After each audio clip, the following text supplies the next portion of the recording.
Opticiens et audioprothésistes ne doivent plus miser sur la seule multiplication des points de vente pour accroître leurs revenus, car le chiffre d'affaires par boutique recule d'année en année.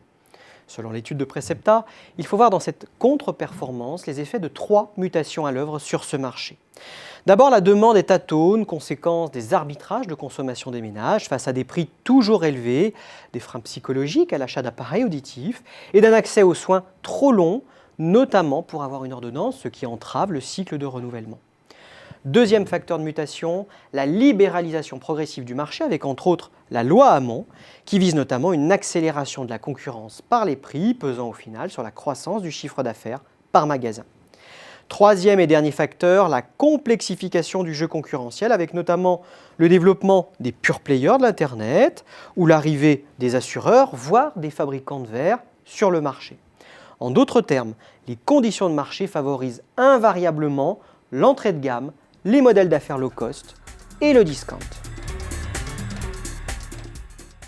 De nouveaux outils sont à la disposition de la distribution pour redynamiser le trafic en magasin et donc le chiffre d'affaires moyen par point de vente.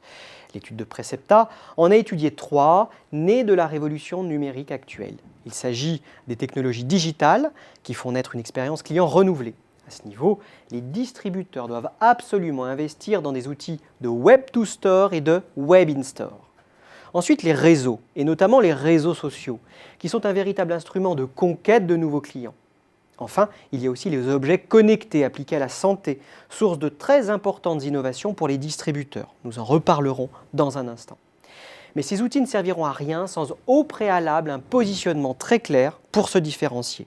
Car seule la différenciation pourra sauver les distributeurs de la spirale déflationniste qui est en train de se mettre en place. La santé connectée ouvre d'immenses opportunités aux distributeurs d'optique et d'appareils auditifs. 3 de ces opportunités ont été analysées dans l'étude de Precepta.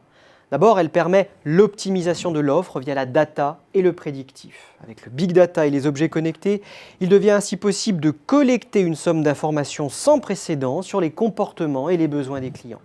Plusieurs applications se dessinent comme le marketing prédictif ou le développement de nouveaux services. La santé connectée et les nouveaux modes de mise en relation autorisent la co-création de l'offre. C'est ce que fait Optique 2000 en encourageant et recueillant les avis et idées de ses clients via une plateforme qui remplit également le rôle de SAV. Troisième potentiel né de la santé connectée, une offre entièrement repensée autour des nouveaux usages. Déjà, des lunettes connectées sont proposées aux industriels pour aider les équipes techniques dans la réalisation de travaux complexes et minutieux. En d'autres termes, le correctif et le médical laissent la place à un objet augmentateur des capacités physiques de l'individu.